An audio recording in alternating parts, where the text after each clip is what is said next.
Buongiorno a tutti, benvenuti alla rassegna stampa di Televeneto Orientale di oggi 29 dicembre 2011. Look at me.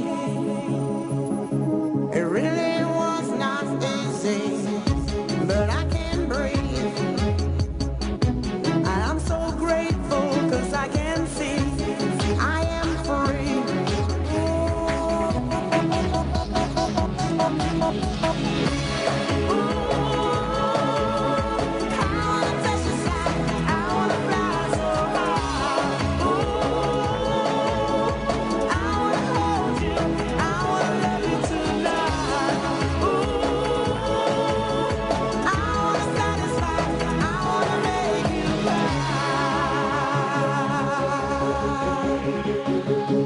Adesso passiamo alle notizie di sport.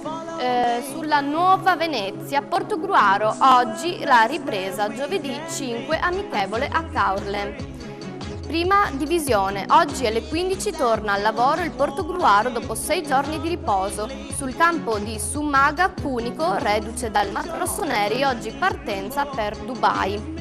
E ancora Gila-Genoa, oggi il sì, ma la Fiorentina prebe per Biondini. E questa era l'ultima notizia della nostra rassegna stampa e ora le previsioni del meteo.